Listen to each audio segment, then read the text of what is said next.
السلام علیکم ورحمۃ اللہ وبرکاتہ۔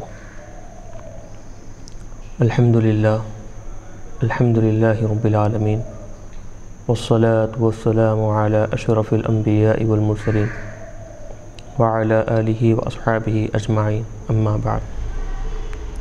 محترم و مکرم سامعین و حاضرین و ناظرین کرام، الحمدللہ جامعہ انوارے کے زیر اہتمام مختلف کتابوں کی آڈیو اور ویڈیو ریکارڈنگ کا سلسلہ جاری ہے۔ تفسیر جلالین جلد دوم کی ریکارڈنگ کا سلسلہ ہم نے شروع کیا تھا۔ الحمدللہ پچھلے درس میں پارے 23 اور سورہ 7 ہم نے مکمل طور پر ریکارڈ کیا۔ آج انشاءاللہ ہم سورہ زمر کا آغاز کر رہے ہیں۔ اللہ تبارک و تعالیٰ سے دعا ہے کہ اللہ تبارک و تعالیٰ ہمارے اس عمل کو اخلاص کے ساتھ جاری رکھنے کی توفیق عطا فرمائے اور اس کے ذریعے سے دین اور دنیا میں کامیابی و کامرانی عطا فرمائے۔ چلیے بسم اللہ الرحمن الرحیم۔ سورۃ الزمر مکیۃ، سورہ زمر پورا کا پورا مکیہ ہے، مکی میں نازل ہوا ہے۔ الا قل یا عبادی الذین اسرفوا علی انفسہم، سوائے اس ایک آیت کے کہ فمدنیۃ، یہ آیت کیا ہے؟ مدنی ہے، مدینے میں نازل ہوئی ہے۔ وہی 75 آیتاً، اور وہ کل 75 آیتیں اس میں، یعنی سورہ زمر میں کل 75 آیتیں۔ بسم اللہ الرحمن الرحیم، اللہ کے نام سے شروع جو بڑا مہربان نہایت رحم کرنے والا ہے۔ تنزیل الکتاب من اللہ العزیز الحکیم، کتاب یعنی کہ قرآن پاک کا نازل کیا جانا۔ تنزیل الکتاب، تنزیل دیکھیں باب تفعیل کا مصدر ہے، اس میں مفعول کے معنی میں ہے، نازل کیا جانا، قرآن پاک کا نازل کیا جانا۔ یہ کیا ہے؟ من اللہ، اللہ تبارک و تعالیٰ کی طرف سے، یعنی اللہ تبارک و تعالیٰ کی طرف سے قرآن پاک نازل کیا گیا ہے۔ تو اب ترکیب بتا رہے ہیں، تنزیل الکتابی مضاف مضاف الیہ مل کر مبتدا ہے، اور من اللہ یہ کیا ہے؟ اس کی خبر ہے۔ تو اب العزیز فی ملکہ، اب یہ العزیزی الحکیمی یہ دونوں بھی کیا بنیں گے؟ اللہ اسم جلالہ کی خبر بن جائیں گے، اللہ اسم جلالہ کی صفت بنیں گے۔ تو اللہ ہی اس اللہ کی طرف سے نازل کیا ہوا ہے یہ کلام قرآن پاک، العزیز جو کہ غالب آنے والا ہے، فی ملکہ ہی اپنی بادشاہت میں غالب آنے والا ہے، الحکیمی فی صنعہ اپنے سارے کے سارے کارناموں میں وہ حکمت والا ہے، اس کا کوئی بھی کام حکمت سے خالی نہیں ہے۔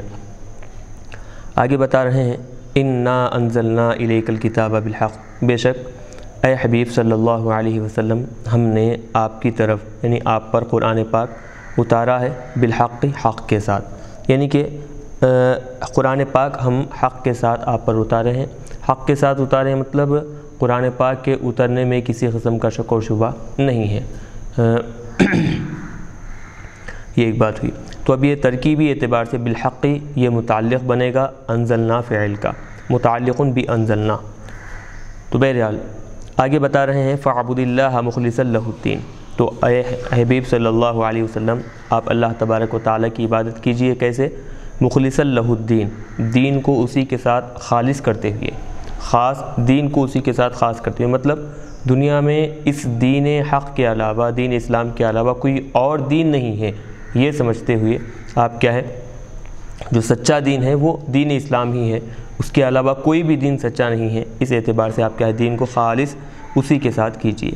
اور پھر من الشرک، شرک وغیرہ سب چھوڑ کر واحداً لہو، اللہ کی ایکتائی، اللہ کی وحدانیت بیان کرتے ہوئے آپ عبادت کو، دین کو اسی کے ساتھ خالص کر دیجئے۔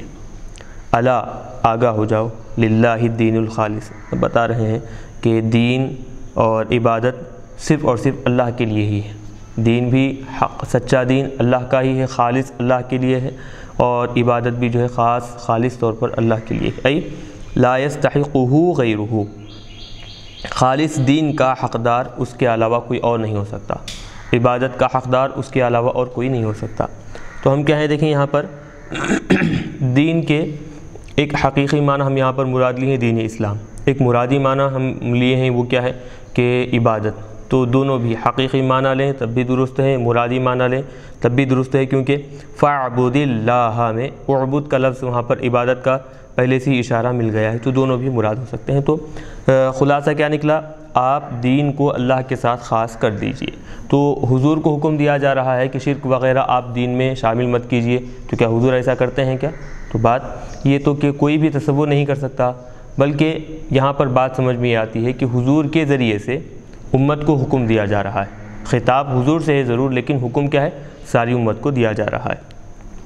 والذین اتخذوا من دونہ، اب وہ لوگ جو دین میں شرک پیدا کر لیتے ہیں اور پھر اللہ کی ذات میں، اللہ کی عبادت میں دوسرے کو شریک ٹھہراتے ہیں، تو اس کے بارے میں بتا رہے ہیں والذین اتخذوا من دونہ اولیاء، اور وہ لوگ جنہوں نے اللہ کے علاوہ، من دونہ اللہ کے علاوہ، اللہ کو چھوڑ کر، الاصنام بتوں کو کیا بنا لیا ہے؟ اولیاء، یہ مفعول ثانی بنے گا، الاصنام یہ مفعول اول بنے گا، ترکیبی اعتبار سے تفسیر میں بتا رہا ہوں، ورنہ قرآن میں سیدھا اولیاء جو ہے وہ اولیاء مفعول بن جائے گا، لیکن صاحب جلالین چونکہ الاصنام یہاں پر نکالے ہیں تو اس کو کیا بنائیں گے؟ مفعول اول بنائیں گے، یعنی اب مفہوم کیا نکلے گا؟ وہ اور جنہوں نے اللہ کو چھوڑ کر بتوں کو دوست بنا لیا ہے، بتوں کو اولیاء بنا لیے ہیں، تو معبود بنا لیے ہیں، اور کون ہے وہ؟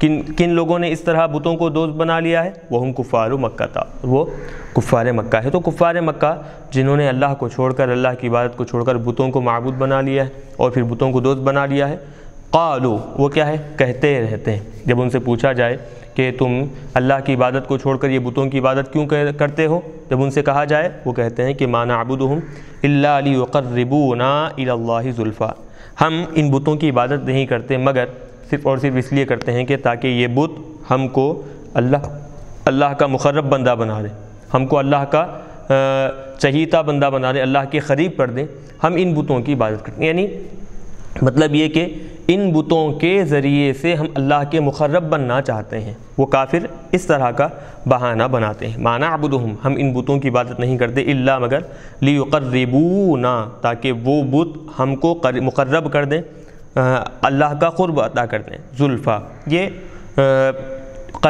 یقربونا فعل کا کیا ہے؟ یہ مفعول مطلق بن رہا ہے۔ اب یہ مفعول مطلق تو زلفیٰ اگرچہ کہ کیا ہے؟ من غیر لفظ ہے، دونوں الگ الگ لفظ ہے، قرب اور زلفیٰ، لیکن معنی دونوں کے قریب قریب ایک ہی ہے، تو لہٰذا بتا رہے ہیں مصدر بمعنی تقریباً، مصدر ہے یہ تقریب کے معنی میں، یعنی ہم ان بتوں کی عبادت اس لیے کرتے ہیں کہ تاکہ وہ بت ہم کو اللہ کا قریب مقرب بندہ بنا دیں، اللہ کے قریب کر دیں۔ چلیے اب یہ آیت دیکھیں، اس آیت میں جیسے ہم نے ابھی تفسیر کی، وضاحت کی، تو معلوم ہوا کہ یہ آیت کفار مکہ کے بارے میں نازل ہوئی، اور کفار مکہ اللہ کی عبادت کو چھوڑ کر دوسرے بتوں کی عبادت کیا کرتے، اور جب ان سے پوچھا جاتا تو وہ کہتے کہ ہم ان بتوں کی عبادت اس لیے کرتے ہیں تاکہ یہ بت ہم کو کیا ہے؟ اللہ کا مقرب بندہ بنا دے۔ یہ ہو گئی بات۔ تو آیت سیاق و سباق کے اعتبار سے، آگے پیچھے کے اعتبار سے یہ کفار مکہ کے بارے میں نازل ہوئی، اور مشرکین جو اللہ کی عبادت کو چھوڑ کر بتوں کی عبادت کرتے تھے ان کے بارے میں نازل ہوئی۔ اب کچھ جاہل قسم کے جو مسلمان ہیں وہ لوگ کیا کرتے ہیں؟ یہ آیت کو اٹھا کر وہ لوگ اہل سنت والجماعت میں جو لوگ کیا ہے کہ وسیلہ اختیار کرتے ہیں اور پھر ان کے ذریعے سے اللہ تبارک و تعالیٰ کی بارگاہ میں دعائیں کرتے ہیں، اور پھر ان کے سبب سے، ان کے وسیلے سے اللہ سے اپنی مرادیں مانگتے ہیں، اپنی فریادیاں کرتے ہیں، تو اب وہ لوگ کیا کہتے ہیں کہ آیت میں یہ طریقہ کیا ہے؟ مشرکین کا بتایا گیا ہے۔ حالانکہ آپ یاد رکھیں کہ اہل سنت میں سے کوئی بھی کسی بھی ولی کو وسیلہ بنائے، کسی بھی نبی کو وسیلہ بنائے، تو وسیلے کا مطلب یہ ہوتا ہے کہ وہ لوگ اللہ کے مقرب ہیں، اللہ نہیں ہیں، اللہ کے مقرب ہیں، اللہ کے چہیتے ہیں، تو اللہ ان کو چاہتا ہے، وہ اللہ کے چہیتے ہیں، ان کے ذریعے سے اللہ ہماری دعا قبول کرے گا۔ تو اہل سنت میں سے جو بھی لوگ کسی کو بھی بزرگ کو، کسی ولی کو، کسی نبی کو واسطہ وسیلہ بناتے ہیں، تو وہ ولی کو اللہ سمجھ کر نہیں اور اس نبی کو اللہ سمجھ کر نہیں، بلکہ ان کے واسطے اور وسیلے سے، وہ تو غیر اللہ ہے، وہ اللہ ہے، اللہ کے علاوہ ہے، وہ اللہ ہے ہو ہی نہیں سکتے، بلکہ کیا ہے؟ اللہ کے چہیتے ہیں، ان کے ذریعے سے اللہ تبارک و تعالی ہماری مرادیں پوری کرے گا، ہماری فریاد رسیاں کرے گا۔ تو اس اعتبار سے اہل سنت کا عقیدہ ہے، اور یہ شریعت اسلام میں جائز بھی ہے، اور احادیث میں کئی مقامات پر اس طرح کے دلائل بھی ملتے ہیں۔ لیکن کچھ نادان قسم کے خشک مزاج جنہیں کہا جاتا ہے، خشک مزاج، وہ لوگ کیا کرتے ہیں اس کو اب اہل سنت کا یہ جو اعتقاد ہے، یہ جو عقیدہ ہے، اس پر تھوپ کر اہل سنت کا عقیدہ غلط ہے، مشرک ہے، شرک کیا کرتے ہیں، اس طرح کی غلط سلط باتیں کہا کرتے ہیں۔ حالانکہ اہل سنت کا اس عمل سے کسی طرح سے کوئی تعلق نہیں ہے، کوئی لین دین نہیں۔ کوئی بھی اہل سنت کیا ہے، کسی ولی کو خدا سمجھ کر، اس کی عبادت کرتے ہوئے سمجھ کر ہرگز یہ اعتقاد اہل سنت میں سے کوئی بھی آدمی نہیں رکھتا۔ بہرحال تو اب آیت نے یہاں پر تفسیر میں بھی بتا دیا گیا، معلوم ہوا کہ یہاں یہ آیت جو نازل ہوئی کفار مکہ کے بارے میں، مشرکین مکہ کے بارے میں نازل ہوئی۔ اب یہ آیت کفار سے ہٹا کر مسلمانوں پر تھوپنا یہ عقل مندی کی بات نہیں ہے۔ چلیے آگے بتا رہے ہیں، ان اللہ یحکم بینہم، بے شک اللہ تبارک و تعالیٰ ان کے درمیان، یعنی ان کافروں اور مشرکین مکہ کے درمیان، وبین المسلمین، اور سارے کے سارے مسلمانوں کے درمیان اللہ تبارک و تعالیٰ فیصلہ کرے گا، فیما، کن باتوں میں، ان باتوں میں، ہم فیہ یختلفون، جن باتوں میں کہ وہ کیا ہے، جھگڑا کر رہے ہیں، اختلاف کر رہے ہیں، اللہ تعالیٰ فیصلہ فرمائے گا۔ کن باتوں میں؟ صاحب جلال خود وضاحت کر رہے ہیں، من بیانیہ لا کر، من امر الدینی، دین کے معاملات میں جو بحث و مباحثہ کرتے ہیں، جھگڑا کرتے ہیں، اختلافات میں پڑے ہوئے ہیں، تو اللہ تعالیٰ قیامت کے دن کیا ہے ان کے درمیان فیصلہ کرے گا۔ چنانچہ فیدخل المؤمنین الجنۃ، ایمان والے جو لوگ ہیں ان کو اللہ تعالیٰ جنت میں داخل کرے گا، والکافرین النار، اور جو کافر ہیں ان کافروں کو اللہ تعالیٰ جہنم کی آگ میں داخل فرمائے گا۔ آگے بتا رہے ہیں، ان اللہ لا یہدی من ہوا کاذب کفار، بے شک اللہ تبارک و تعالیٰ ہدایت عطا نہیں فرماتے اس آدمی کو جو جھوٹا ہو، من ہوا کاذب، جو جھوٹا ہو، جھوٹا کیسے؟ فی نسبت الولد الیہ، اللہ کی طرف اولاد کی نسبت کرنے میں، اللہ کو بیٹا ہے، بیٹیاں ہیں، اس طرح کرنے میں یہ جو جھوٹا ہے، ایسے آدمی کو اللہ تعالیٰ ہدایت نہیں دیتا۔ کفار، اور جو کافر ہے، کیسے کافر ہے؟ بعبادتی غیر اللہ، اللہ کی عبادت کو چھوڑ کر دوسرے بتوں کی عبادت کر رہا ہے، ایسا جو کافر ہے، جو مشرک ہے، اللہ تعالیٰ اس کو کیا ہدایت عطا نہیں فرماتا۔ اب ایک مثال بتا رہے ہیں، بار بار یہ جو عیسائی کہتے ہیں کہ عیسیٰ علیہ السلام اللہ کے بیٹے ہیں، یہودی کہتے ہیں حضرت عزیر اللہ کے بیٹے ہیں، اور بعض لوگ مشرکین کہتے ہیں فرشتے اللہ کی بیٹیاں ہیں۔ تو اب یہ سارے لوگوں کا جواب ایک انداز میں دیا جا رہا ہے۔ اگر واقعی اللہ تبارک، پہلے مفہوم کو سمجھ لیں، بعد میں بات آپ کو تفسیر آسانی سمجھ میں آئے گی۔ اگر واقعی اللہ تبارک و تعالیٰ اپنے لیے بیٹا یا پھر اولاد بنانا چاہتا، تم جس کو اولاد بنا رہے ہو وہ کیوں بنائے گا؟ اس کی اپنی پسند کے اعتبار سے جس کو چاہے وہ اولاد بنا سکتا تھا، تم جو بنا رہے ہو یہ کیسے مناسب ہے؟ واقعی اگر اس کو لو بالفرض، بفرض محال آپ سمجھ لیں کہ اگر وہ بنانا ہی چاہتا تو وہ جس کو پسند کرتا اس کو اپنا بیٹا بنا لیتا، تم جس کو پسند کر رہے ہو وہ کیوں بنائے گا اس کو اپنا بیٹا؟ اب وہ مفہوم یہاں پر بتا رہے ہیں، لو اراد اللہ ان یتخذ ولدا، اگر واقعی اللہ تبارک و تعالیٰ اولاد بنانے کا ارادہ کرتا ہے، نہیں اس کی کوئی اولاد اگر وہ بنانا چاہتا، کما قالوا، جیسے کہ کفار مکہ نے، مشرکین مکہ نے کہا ہے، اتخذ الرحمن ولدا، کہ اللہ رحمان نے کیا کیا ہے، اپنے لیے اولاد بنا لی ہے، یہ جو کفار کہتے ہیں ان کے جواب میں کہا جا رہا ہے واقعی اگر اللہ تبارک و تعالیٰ بنانا چاہتا، لاصطفیٰ مما یخلق ما یشاء، جو وہ پیدا کیا ہے اس کی مخلوق جو ہے، اس مخلوق میں سے ما یشاء، جس کو وہ چاہتا وہ چن لیتا، اپنی اولاد کے لیے منتخب کر لیتا، چن لیتا۔ واتخذہ ولدا، اور پھر اس کو کیا کرتا، منتخب کرنے کے بعد اس کو اپنا بیٹا بنا لیتا، اولاد بنا لیتا۔ غیر من قالوا من الملائکۃ بنات اللہ، ان لوگوں کو نہیں، ان لوگوں کو اولاد نہیں بناتا کہ جن کے بارے میں ان کفار مکہ نے کہا، من الملائکۃ، فرشتوں کے بارے میں، فرشتوں کے سلسلے میں، بنات اللہ کے فرشتے اللہ کے بیٹیاں ہیں، وعزیر ابن اللہ، اور حضرت عزیر اللہ کے بیٹے ہیں، والمسیح ابن اللہ، حضرت عیسیٰ علیہ السلام اللہ کے بیٹے ہیں۔ تو یہ جو کفار مکہ کہہ رہے ہیں، مشرکین مکہ کہہ رہے ہیں، اللہ ان کو ان کے کہنے کے مطابق بیٹا اپنا نہیں بنائے گا، اگر واقعی بنانا چاہتا تو اپنے مخلوق میں سے جس کو چاہتا وہ منتخب کر لیتا، چن لیتا۔ لیکن بتا رہے ہیں سبحانہ، اللہ تبارک و تعالیٰ کی ذات کیا ہے، اس طرح کی چیزوں سے بالکل پاک ہے، منزہ، سبحانہ، تنزیہا لہ عن اتخاذ الولد، اولاد کو بنانے سے اللہ تبارک و تعالیٰ کی ذات پاک ہے، یعنی اللہ تبارک و تعالیٰ کسی بھی اعتبار سے نہ وہ اللہ تبارک و تعالیٰ اپنے لیے اولاد بنائے گا، اور نہ یہ جو مشرکین مکہ، کفار مکہ، یہودی اور نصارہ اللہ کی طرف منسوب کر رہے ہیں، یہ کسی بھی اعتبار سے مناسب ہے۔ هو اللہ الواحد القہار، کیوں؟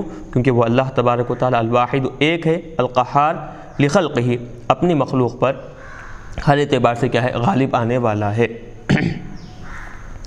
اب اللہ تبارک و تعالیٰ کی جو صفتیں ہیں اب اللہ تبارک و تعالیٰ کی جو قدرت ہے وہ یہاں پر اشارتاً مختصراً بیان فرما رہے ہیں۔ خلق السماوات والارض بالحق، کہ اللہ تبارک و تعالیٰ زمینوں اور آسمانوں کو حق کے ساتھ پیدا کیا ہے۔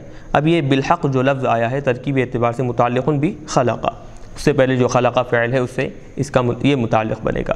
یکبر اللیل علی النہار، وہ کیا کرتا ہے؟ رات کو دن پر داخل کرتا ہے۔ کبر یکبرو کے اصل معنی آتے ہیں کہ چھپا دینا، چھپا دینا۔ امامے کی جو لپیٹ ہوتی ہے، جو شملہ وغیرہ باندھتے ہیں، اس کی جو ایک کے اوپر دوسری پٹی لاتے ہیں تو اس کو بھی کیا ہے؟ کور کہتے ہیں۔ کور وہ کیا ہوتی ہے کہ اوپر والی پٹی کیا ہے؟ نیچے والی پٹی کو چھپا دیتی ہے، تو اصل معنی ہے چھپا دینا، لیکن مراد یہاں پر یدخلو، یعنی دن رات کو اللہ تبارک و تعالیٰ دن پر داخل کرتا ہے۔ فیزیدو، تو کیا ہے؟ رات بڑی ہو جاتی ہے۔ وَيُكَبِّرُ النَّهَارَ عَلَى اللَّيْلِ، اور پھر کبھی دن کو رات پر داخل کرتا ہے۔ فَيَزِيدُ، تو دن بڑا ہو جاتا ہے، کبھی دن بڑا رات چھوٹی، اور کبھی رات بڑی دن چھوٹا۔ یہ اللہ تبارک و تعالیٰ نے ایسے نظام کو مقرر کیا ہے۔ وَسَخَّرَ الشَّمْسَ وَالْقَمَرَ، اور سورج اور چاند کو ایک مقررہ انداز میں مسخر کر دیا ہے، مقرر کر دیا ہے۔ كُلٌّ يَجْرِي فِي فَلَكِهِ لِأَجَلٍ مُّسَمًّى، وہ سب کے سب سورج اور چاند وہ سب کے سب کیا ہے؟ یجری، وہ چل رہے ہیں، جاری ہیں، فی فلکہ، اپنے مقرر کردہ مقام میں۔ فلک یعنی ان کے چلنے کے لیے جو مقامات مقرر کیے ہیں سورج کے، چاند کے، اس میں کیا ہے؟ ایک مقررہ وقت تک، لِأَجَلٍ مُّسَمًّى، ایک مقررہ وقت تک۔ وہ مقررہ وقت کیا ہے؟ یوم القیامہ، قیامت کا دن۔ تو قیامت کے دن تک وہ کیا ہے؟ ان کے لیے جو مقام مقرر کیا گیا ہے، جو راستہ چلنے کا مقرر کیا ہے، وہ کیا ہے؟ وہ قیامت تک وہ چل رہے ہیں۔ تو کلن، ابھی کیا ہے؟ یہ تنوین عوض عن الاضافہ، تو مضاف الیہ کو حذف کر کیا ہے؟ مضاف پر تنوین داخل کی گئی ہے۔ تو ابھی کلہم یا پھر کلہما، کیونکہ الشمس والقمر ہے، اور پھر ہاں اس سے پہلے اللیل والنہار ہے، تو یہ جو نظام، یہ سب کو اگر لیں گے تو کیا ہے؟ کلہم مراد ہوگا۔ تو ہم مضاف الیہ حذف کر اس کے بدلے میں مضاف پر تنوین داخل کیے۔ الا، آگاہ ہو جاؤ، هو العزیز، اللہ تبارک و تعالیٰ ہی کیا ہے؟ غالب آنے والا ہے، علی امرہ، اپنے حکم پر، اپنے معاملے پر اللہ تبارک و تعالیٰ غالب آنے والا۔ مطلب یہ کہ اللہ نے جو فیصلہ کیا ہے، اگر وہ فیصلہ بدلنا ہے اللہ ہی بدلے گا، اللہ کے علاوہ کوئی اور اس حکم کو بدلنے کی طاقت نہیں رکھتا، اس فیصلے کو بدلنے کی طاقت کوئی اور نہیں رکھتا، اپنے فیصلے پر، اپنے حکم پر وہی غالب آنے والا ہے۔ المنتقم من اعدائہ، اللہ کے جو دشمن ہیں ان دشمنوں سے اللہ تبارک و تعالیٰ انتقام لینے والا ہے، بدلہ لینے والا ہے۔ الغفار لاولیائہ، اللہ اپنے اس کے جو دوست ہیں ان کو اللہ تبارک و تعالیٰ معاف فرمانے والا ہے، بخشنے والا ہے۔ آگے اور بتا رہے ہیں، خلقکم من نفس واحدۃ، اے لوگو اس نے تم کو، خلقکم، خلقہ میں ہوا ضمیر فاعل، کم مفعول، تو اس نے تم کو ایک نفس سے پیدا کیا، ایک نفس سے مراد ای آدم، حضرت آدم علیہ السلام مراد۔ ثم جعل منہا زوجہا، پھر اس ایک نفس سے اس نفس کا جوڑ بنایا، دونوں کی ہا ضمیر بھی، منہا زوجہا، دونوں ہا ضمیر بھی نفس کی طرف جائیں گی۔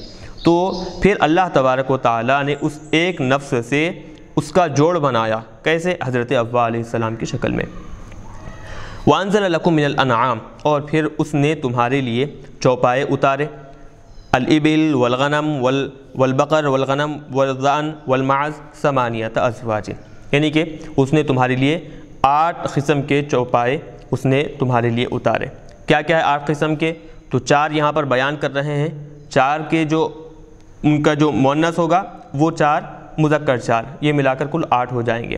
الابل والبقر، یعنی کہ اونٹ، اور ساتھ ہی ساتھ بیل، اور ساتھ ہی ساتھ کیا ہے؟ غنم، بکری، اور پھر یہ کیا ہے؟ غنم اور الضأن، یہ تو یہ 4 قسم، اور پھر ان کی جو مؤنث ہے تو بتا رہے ہیں اس کے بارے میں، من کل زوجان ذکر و انثى، ہر ایک کے کیا ہے؟ 2 جوڑ، مذکر اور مؤنث میں سے، کما بین فی سورۃ الانعام، جیسے کہ سورہ انعام میں اس کا تذکرہ تفصیل سے کر دیا گیا ہے۔ تو بہرحال 4 مذکر کا یہاں پر تذکرہ کیا گیا ہے، ان کی جو اور مؤنث ہوں گے ان کا وہاں پر ان کی یہاں پر وضاحت نہیں کی گئی، بلکہ سورہ انعام میں اس کی وضاحت کر دی گئی ہے۔ تو بہرحال 8 قسم کے جانور اللہ تبارک و تعالیٰ نے زمین پر اتارے۔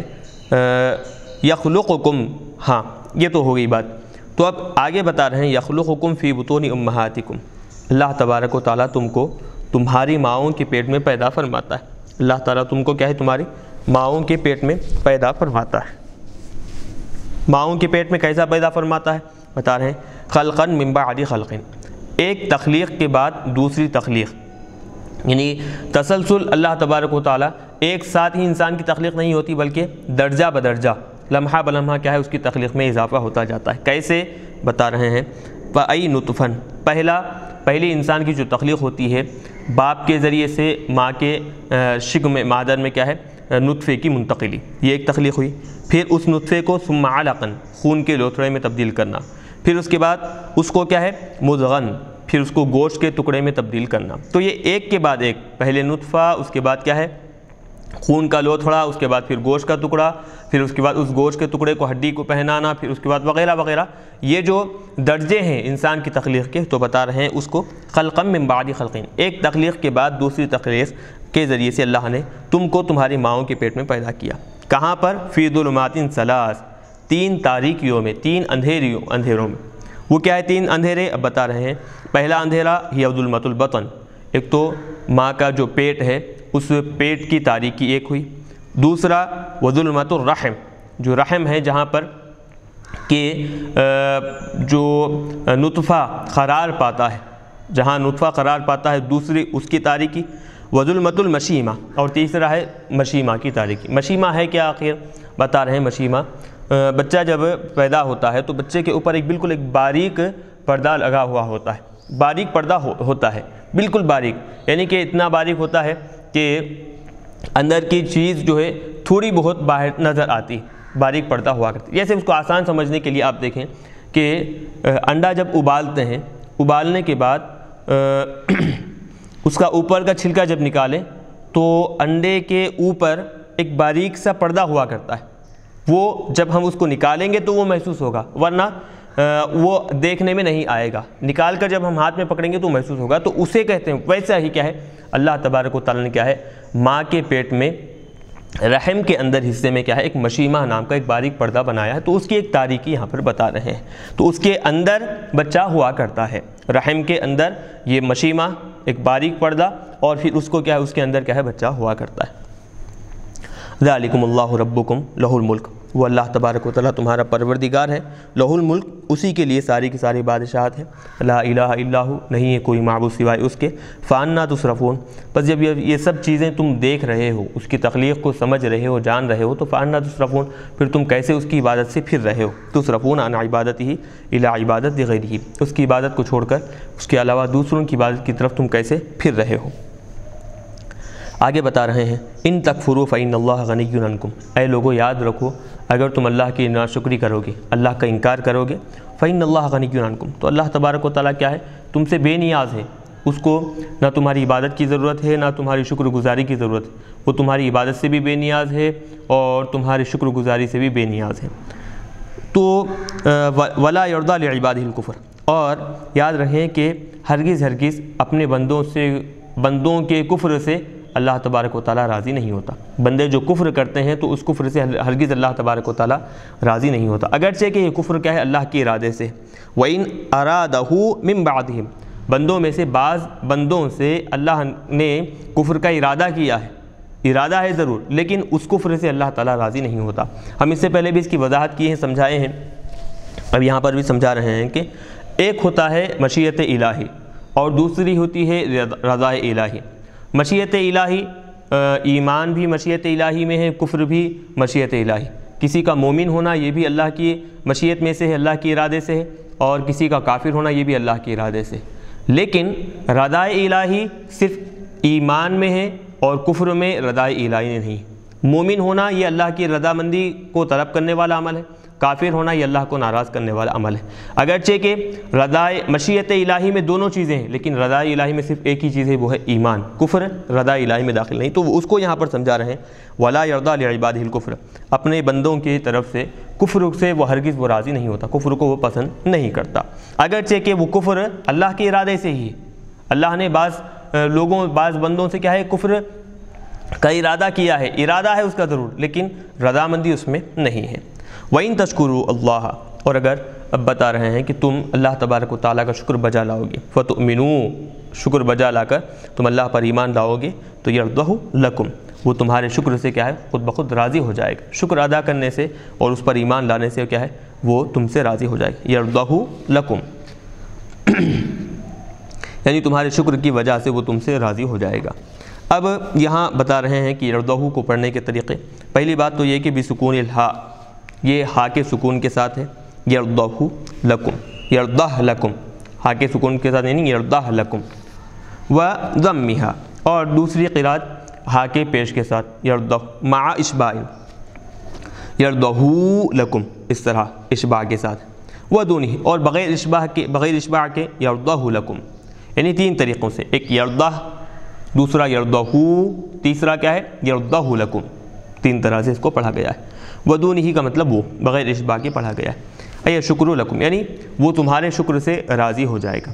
ولا تزر وازرۃ وزر اخری، آگے بتا رہے ہیں کہ کوئی بوجھ اٹھانے والا نفس کسی دوسرے نفس کے بوجھ کو نہیں اٹھائے گا، وزر یزر اٹھانا، ولا تزر نفس وازرۃ، وازرۃ صفت ہے، اس کا موصوف محذوف ہے، نفس نکال کر بتائیں، تو کوئی بھی وزن اٹھانے والا نفس، گناہوں کا بوجھ اٹھانے والا نفس کیا ہے وزر اخری، دوسرے آدمی کے گناہوں کے بوجھ کو نہیں اٹھائے گا، ای لا تحمل ہو، ثم، پھر اس کے بعد کیا ہے الی ربکم مرجعکم، تمہیں تمہارے پروردگار کی طرف لوٹنا ہے، فینبئکم، اور وہ پروردگار تم کو بتائے گا، خبر دے گا، بما کنتم تعملون، جو کام تم دنیا میں کیا کرتے تھے ان سب کاموں کی وہ تم کو خبر دے گا، بتائے گا۔ انہ علیم بذات الصدور، بے شک وہ تو کیا ہے سینوں کے اندر جو باتیں چھپی ہوئی ہیں وہ باتوں کو بھی جاننے والا ہے، ای بما فی القلوب، دلوں میں جو باتیں چھپی ہوئی ہیں ان باتوں کو وہ جاننے والا ہے۔ چلیے آگے ایک انسان کی حقیقت بتا رہے ہیں، انسان سے مراد یہاں پر یاد رکھیں کہ کافر ہے، ورنہ عمومی طور پر بھی اگر لیں تو بہتر ہے، لیکن خاص طور پر مراد یہاں پر کافر ہے۔ کیا ہے وہ حقیقت بتا رہے ہیں، وَإِذَا مَسَّ الْإِنسَانَ ضُرٌّ، اور جب انسان کو یعنی الکافر، کافر خاص طور پر کافر کو ضرٌ، جب کوئی تکلیف پہنچتی ہے، دعا ربہ، تو اپنے پروردگار کو پکارتا ہے، تضرع، عاجزی اور انکسار اختیار کرتا ہے، روتا ہے دھوتا ہے پروردگار کے سامنے، کیسے منیباً الیہ، اسی کی طرف لوٹتے ہوئے، انابا ینیبو کے معنی لوٹنا، تو راجعان الیہ، اسی کی طرف لوٹتے ہوئے، یعنی ایسا دعا کرتا ہے کہ اس کے علاوہ کوئی مدد کرنے والا ہے ہی نہیں، اس کے علاوہ کوئی اس کی دعا قبول کرنے والا ہے ہی نہیں، ایسے انداز میں وہ کیا ہے اللہ تبارک و تعالیٰ سے دعا کرتا ہے، مانگتا رہتا ہے۔ پھر اس کے بعد ثم اذا خولہ نعمتاً، پھر جب وہ خولہ، قولہ میں ہوا ضمیر فاعل، ہو مفعول، تو اب اذا خولہ، پھر جب خولہ یخول تخویل کے معنی عطا کرنا، دینا، جب اللہ تبارک و تعالیٰ اس کو نعمتاً، نعمت عطا کرتا ہے، منہ، اپنی طرف سے جب اللہ تبارک و تعالیٰ اس کو نعمت عطا کرتا ہے، اس کی پریشانی کو دور کرتا ہے، اعطاہ انعاما، جب اس دعا مانگنے والے کافر کو، اپنی کیا ہے رو رو کر گڑ گڑا کر اللہ کی طرف پلٹنے والے کافر کو اللہ انعام عطا کرتا ہے، وہ انعام حاصل ہونے کے بعد نسیا ما کان یدعو، جس کو وہ پکارا تھا، جس کو وہ اپنی مدد کے لیے دعا کیا تھا، اب وہ کیا ہے نسیا، بھول جاتا ہے، اس ذات کو بھول جاتا ہے، ای طرح کا چھوڑ دیتا ہے، یتضرع الیہ من قبل، اس سے پہلے جس کی طرف وہ رو رو کر گڑ گڑا کر دعا مانگا تھا، جس کے سامنے وہ اپنا دست سوال دراز کیا تھا، اب اس کی مدد ہوتے ہی انعام حاصل ہوتی ہے، وہ کیا ہے بالکل بھول جاتا ہے، اس کو چھوڑ دیتا ہے، اور وہ کس کو پکارا تھا، وَهُوَ اللَّهُ، وہ اللہ تبارک و تعالیٰ کو پکارا تھا۔ تو اب یہاں پر بتا رہے ہیں کہ ماں، جو ماں کا یدعو، جس کو وہ پکارا تھا، تو اب ماں غیر ذوی العقول کے لیے استعمال ہوتا ہے، اور اللہ کے لیے غیر ذوی العقول کے لیے استعمال ہونے والا لفظ اللہ کے لیے استعمال کرنا یہ مناسب نہیں ہے، تو بتا رہے ہیں فما فی موضع من، ماں جو آیا ہے یہاں پر من کے مقام پر ذکر کیا گیا ہے۔ چلیے وجعل للہ اندادا، اور کیا کرتا ہے، ایک تو اللہ کی طرف سے انعام آیا، انعام آنے کے بعد وہ اللہ کو بھول گیا، اللہ کے انعام اور اس کی نعمت کو بھول گیا، اور مزید اس پر ایک یہ کیا وجعل للہ اندادا، اور اس نے اللہ کا شریک بنا دیا، شریک ٹھہرا دیا اللہ کا، لیضل عن سبیلہ، تاکہ وہ اللہ کے راستے سے دوسروں کو گمراہ کر دے، لیضل، اضل یضل، گمراہ کرنا، یا کے پیش کے ساتھ اور دا کے کسرے کے ساتھ پڑھیں گے تو گمراہ کرنا، اور دل یضل، یا کے زبر کے ساتھ اگر پڑھیں گے تو گمراہ ہونا، تو دونوں معنی بھی مراد ہو سکتے ہیں۔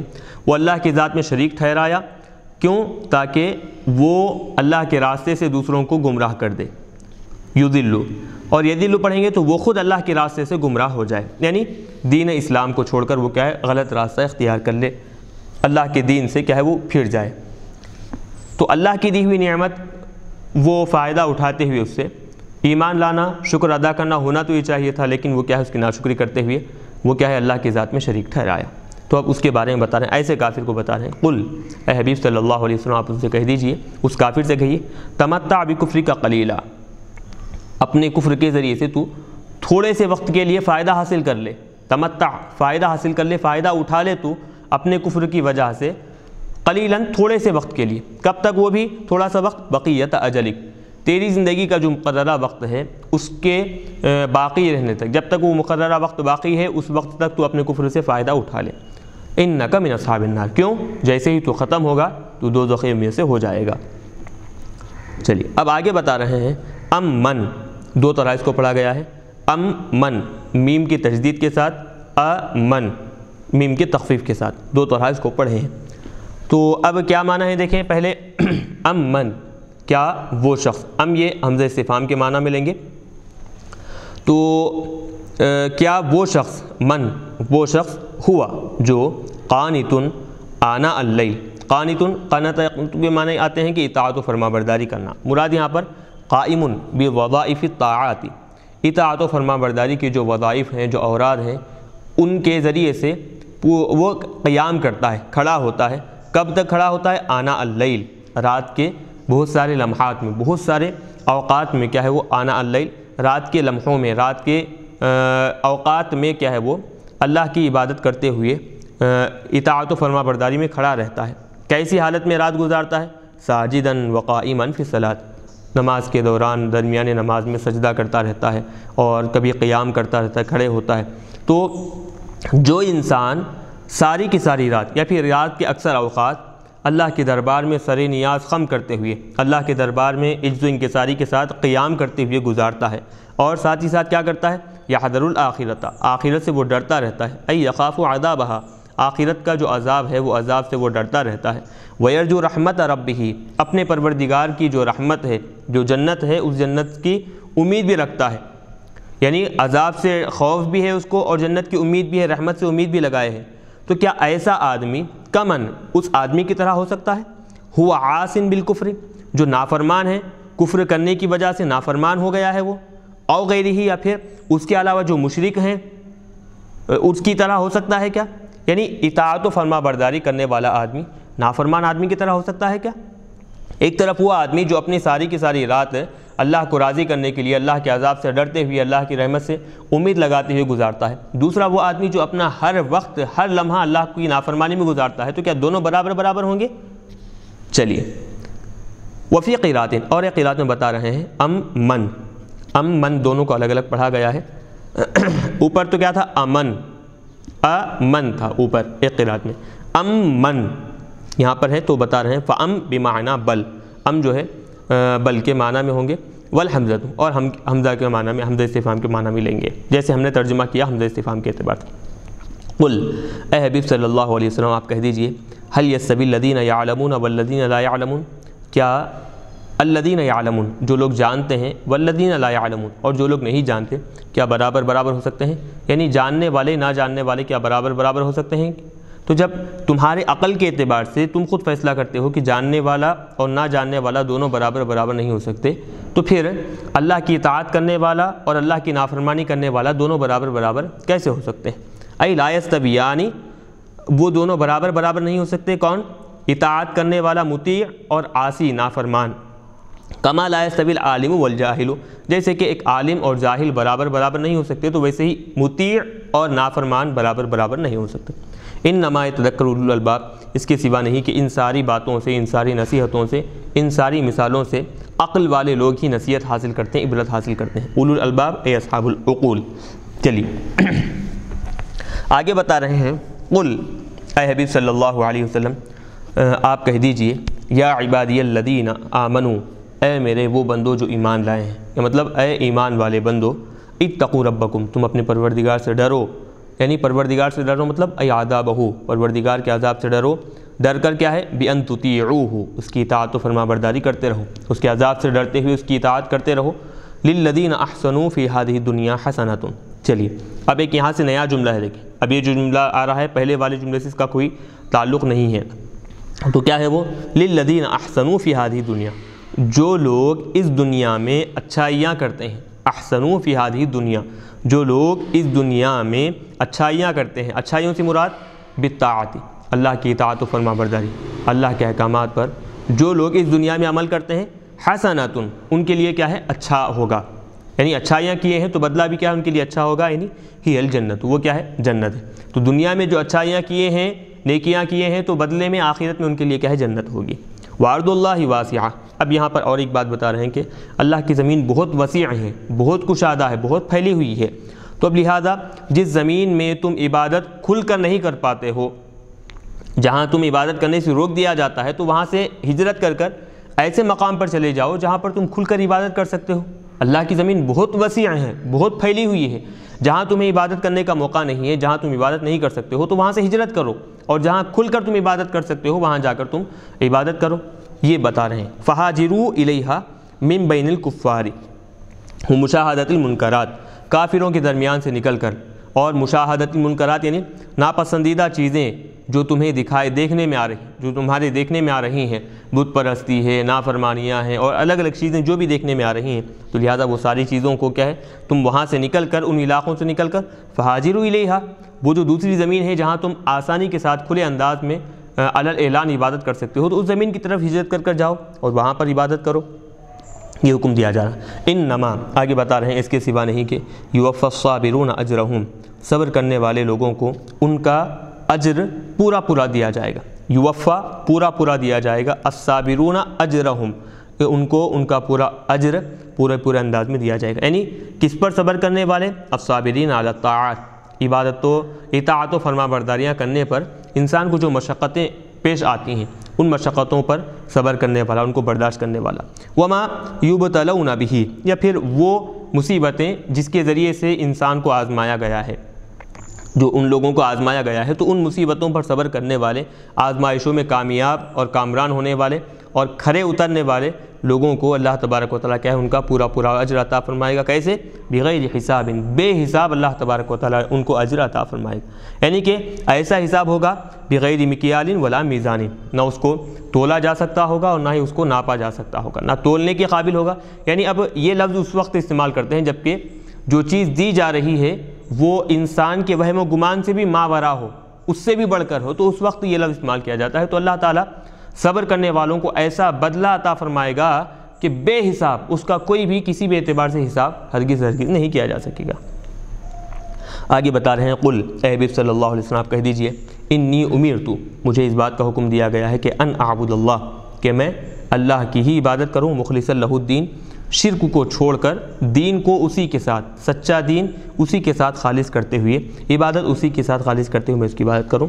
وَأُمِرْتُ، اور مجھے اس بات کا حکم دیا گیا ہے، لِأَن، کیا ہے وہ؟ اس بات کا کہ اکون اول المسلمین من هذه الامہ، اس امت میں میں سب سے پہلے اسلام لانے والا ہو جاؤں۔ اب یہ اسلام لانے والا مطلب مسلمین، احکامات الہی کو قبول کرنے والا، احکامات الہی کے سامنے سر نیاز خم کرنے والا، ان احکامات کو ماننے والا بن جاؤں، مجھے اس بات کا حکم دیا گیا۔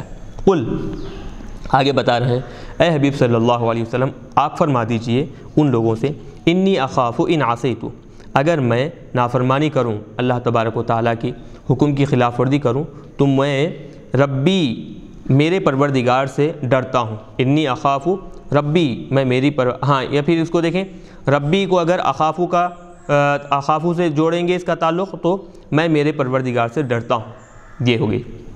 عصیتو سے جوڑیں گے تو ان عصیتو ربی، اگر میں میری نافرمانی، میرے پروردگار کی نافرمانی کروں تو میں ڈرتا ہوں عذاب یوم عظیم، بڑے دن کے عذاب سے میں ڈرتا ہوں۔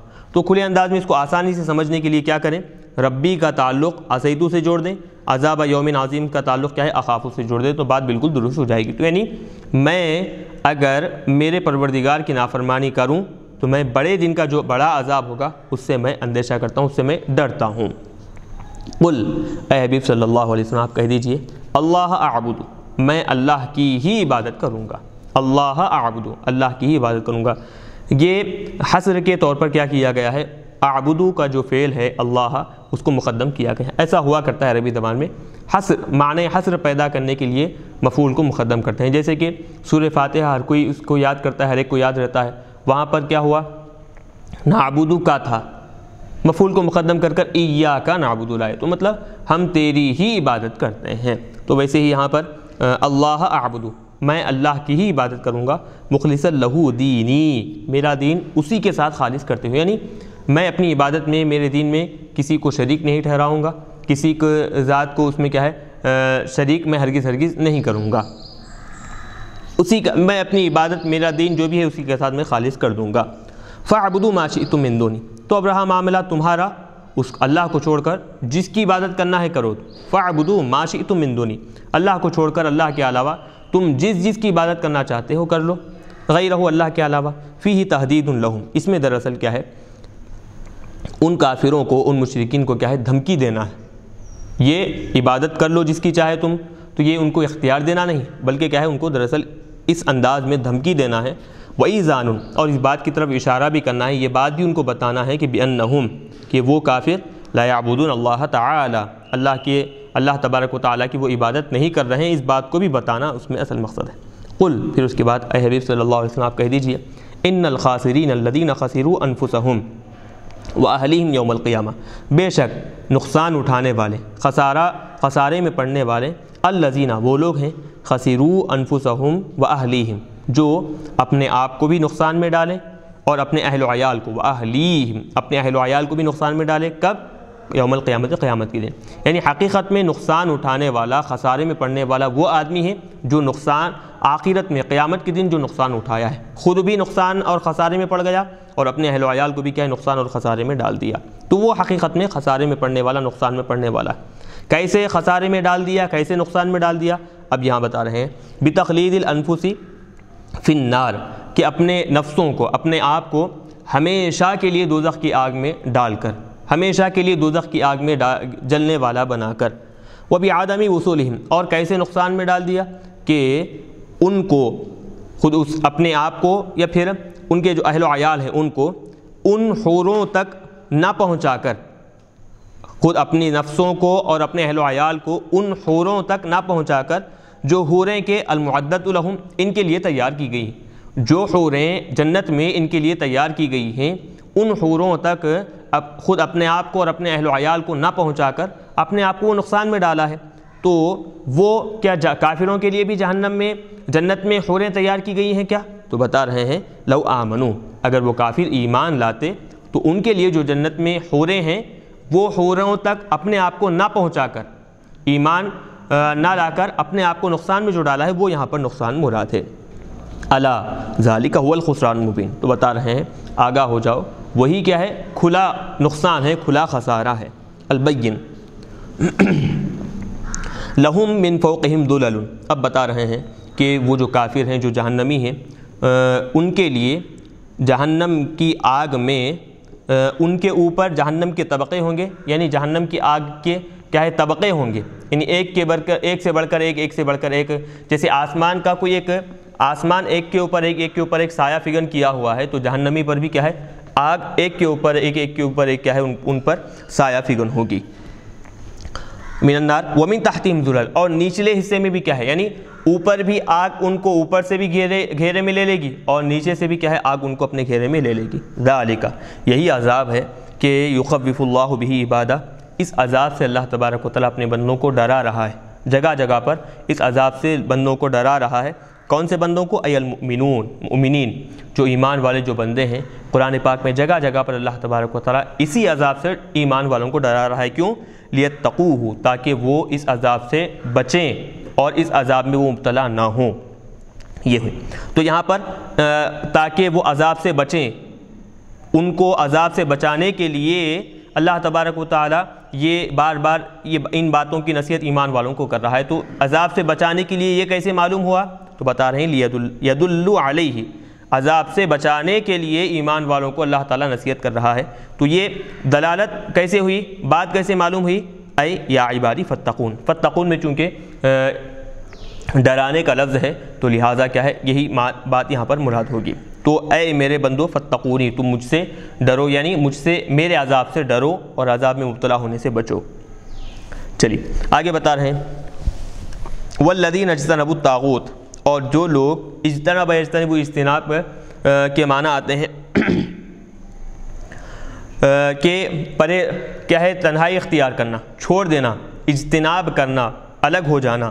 تو جو لوگ کیا ہے سرکشی کو چھوڑ دیے ہیں، سرکشی سے الگ ہو گئے ہیں، سرکشی سے مراد الاوثان، بتوں کو چھوڑ دیے ہیں، بتوں کی عبادت سے الگ ہو گئے ہیں، ای یعبدوہا، بتوں کی عبادت کرنے سے الگ ہو گئے ہیں، وانابوا الی اللہ، اور پورے طور پر اللہ کی طرف متوجہ ہو گئے، اقبلوا الی اللہ، اللہ کی طرف متوجہ ہو گئے، اللہ کی طرف پلٹ گئے ہیں، لہم البشریٰ، تو ایسے لوگوں کے لیے کیا ہے، خوشخبری ہے، کس کی؟ جنت کی خوشخبری ہے۔ فبشر عباد، اے حبیب صلی اللہ علیہ وسلم آپ میرے ان بندوں کو خوشخبری دیجیے۔ فبشر عباد، اصل کیا تھا یہ عباد، عبادی تھا، تو مضاف مضاف الیہ مل کر موصوف بنے گا، الذین یستمعون، یہ پھر کیا ہے اس کی صفت بنے گی، تو میرے ان بندوں کو آپ خوشخبری دیجیے، الذین، جو کہ یستمعون القول، بہت ساری باتیں سنتے ہیں، اچھی باتیں سنتے ہیں، حسن بھی سنتے ہیں، احسن باتیں بھی سنتے ہیں، حسن باتیں بھی سنتے ہیں اور غلط باتیں بھی سنتے ہیں، لیکن فیتبعون احسنہ، ان باتوں میں جو سب سے اچھی بات ہے اس کی پیروی کرتے ہیں، وَهُوَ مَا فِيهِ فَلَاحُهُ، اور وہ سب سے اچھی بات کیا ہے؟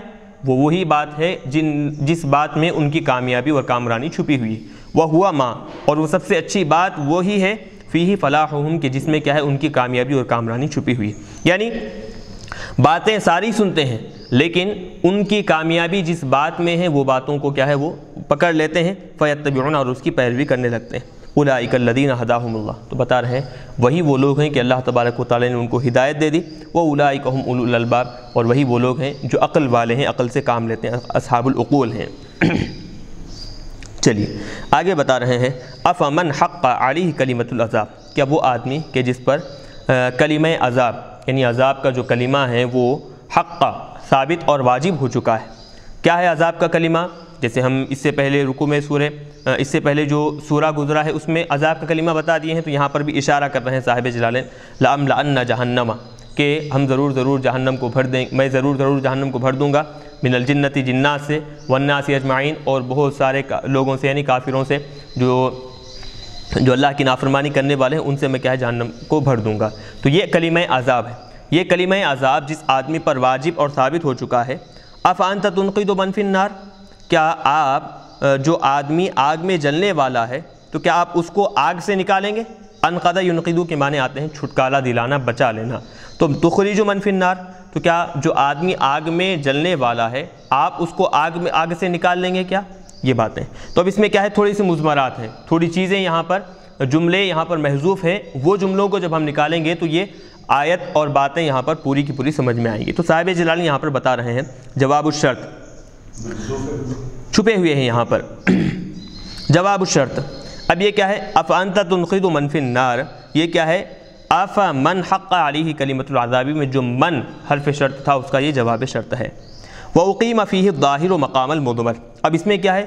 اس میں ضمیر کی جگہ پر اس میں ظاہر کو رکھا گیا ہے، تو اب کیا ہے؟ اس میں ضمیر کی جگہ پر اس میں ظاہر کو رکھا گیا ہے، تو کیا مطلب دیکھیں، افمن حق علیہ کلمۃ العذاب افانت تنقذہ، تو ہو ضمیر تھی، تو ہو ضمیر کی جگہ پر کیا ہے؟ من فی النار، اس میں ظاہر کو رکھا گیا ہے، والحمزۃ للانکار، اور افمن میں جو حمزہ ہے وہ اور افانت تنقذ میں جو حمزہ ہے وہ دونوں مقامات پر بھی کیا ہے؟ حمزہ انکاری۔ مطلب کیا ہوگا؟ اب خلاصہ کلام کیا ہوگا؟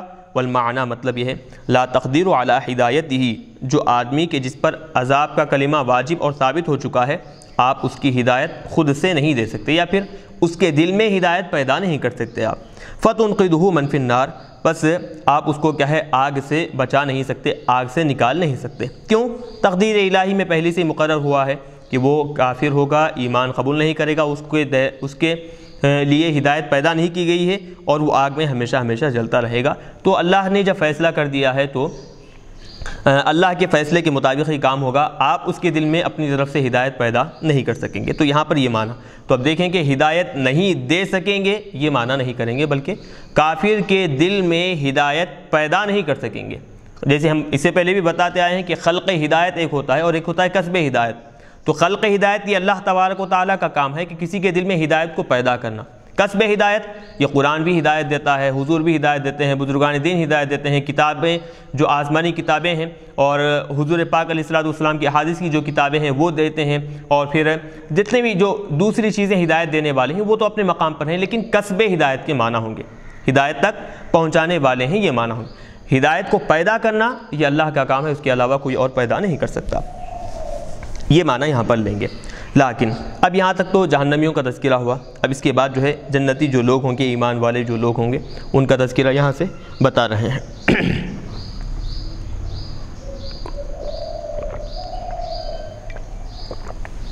کیا ہے دیکھیں، لیکن الذین اتقوا، لیکن جو لوگ اپنے پروردگار سے ڈرے، اتقوا ربہم، جو لوگ اپنے پروردگار سے ڈرے، بأن اطاعوہ، اس طور پر کہ اپنے پروردگار کی اطاعت و فرما برداری کیے، جو لوگ اللہ سے ڈر کر، اللہ کے عذاب سے ڈر کر اللہ کی اطاعت و فرما برداری کیے، تو ان لوگوں کے لیے لہم، ان لوگوں کے لیے غرفن، غرفتن جمع غرفن ہے، تو کیا ہوں گے ان لوگوں کے لیے کمرے ہوں گے۔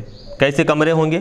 من فوقہا غرفن، ایک تو نچلے کمرے، پھر ان کے اوپر بھی کمرے ہوں گے، یعنی ایسے کمرے کہ ایک کے اوپر ایک کے اوپر ایک کمرے ہوں گے، اور پھر مبنیتن، ایسے عمارتیں ان کے لیے ہوں گی، تجری من تحتها الانہار، کہ ان کے نیچے سے کیا ہے نہریں جاری ہوں گی، ان عمارتوں کے نیچے سے، ای من تحت الغرف الفوقانیتی والتحتانیتی۔ تو اب دیکھیں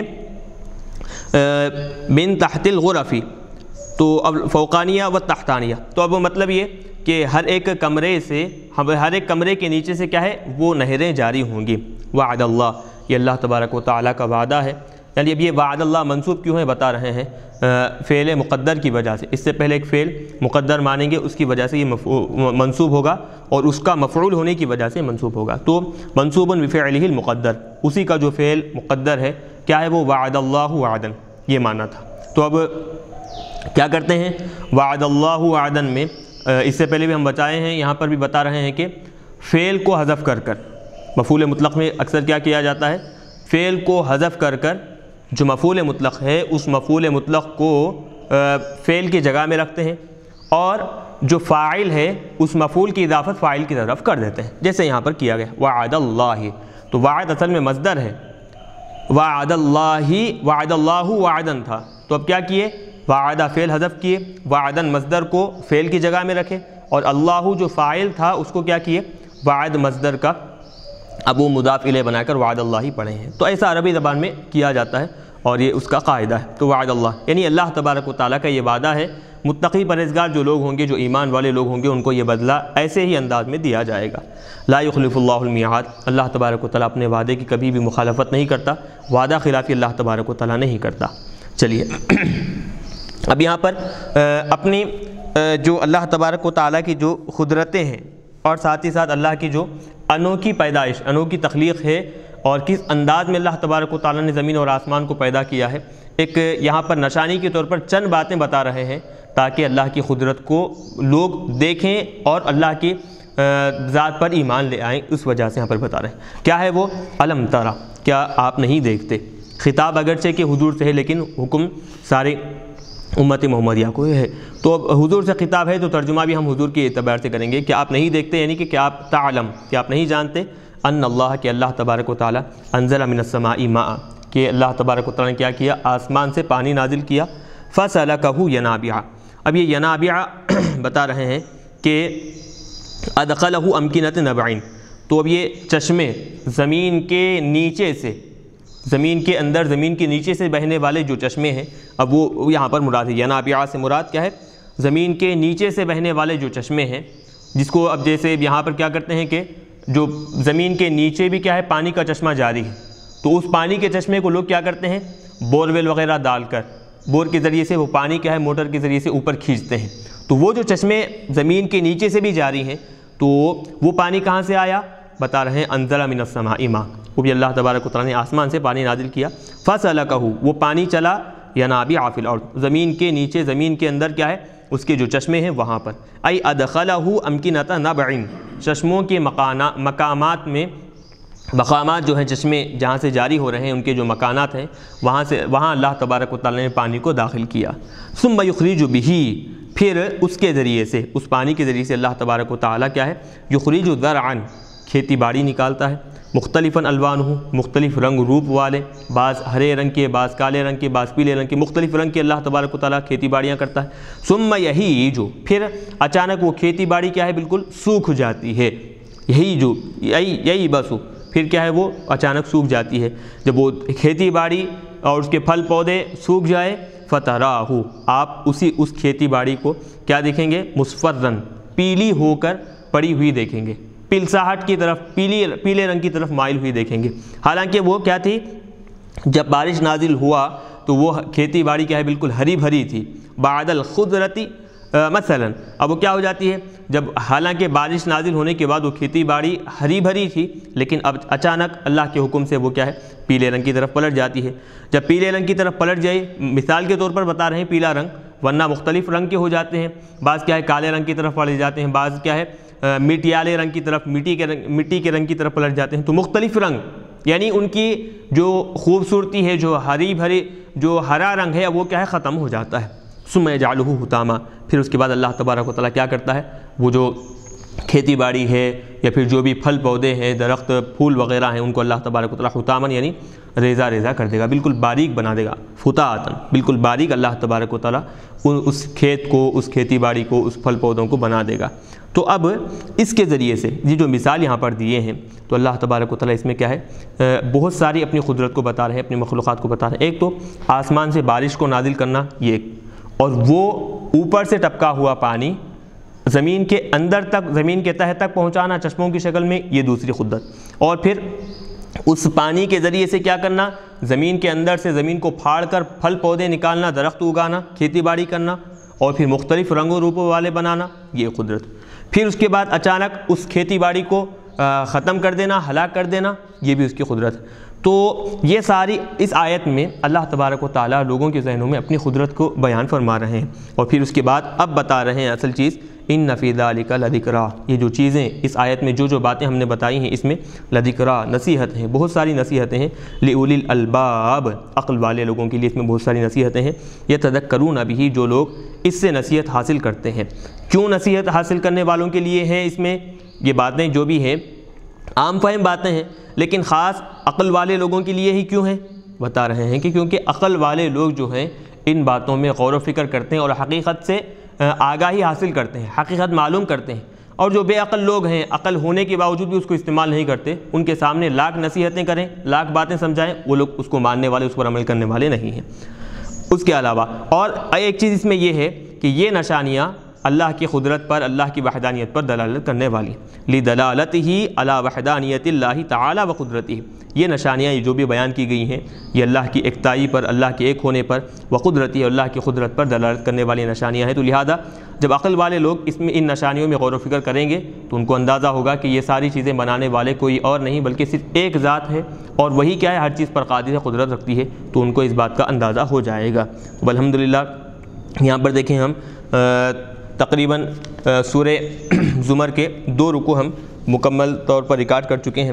آج کے درس کو ہم یہیں پر روکیں گے انشاءاللہ۔ آئندہ اور ایک رکوع مزید باقی ہے، آئندہ درس میں ہم اس کو لیتے ہوئے پارے 24 کا ہم آئندہ درس میں انشاءاللہ آغاز کریں گے۔ آخر میں اللہ تبارک و تعالیٰ سے دعا ہے کہنے سننے سے زیادہ عمل کرنے کی توفیق عطا فرمائے، اور اس تفسیر کی ریکارڈنگ میں جو بھی لغزش و خطا ہوئی اس کو درگزر فرمائے، اور جو حضرات اس میں تعاون کیے ہیں اللہ تبارک و تعالیٰ ان سب کو جزائے خیر عطا فرمائے۔ وصلی اللہ تعالیٰ وسلم علی خیر خلق محمد وآلہ واصحابہ اجمعین والحمد للہ رب العالمین۔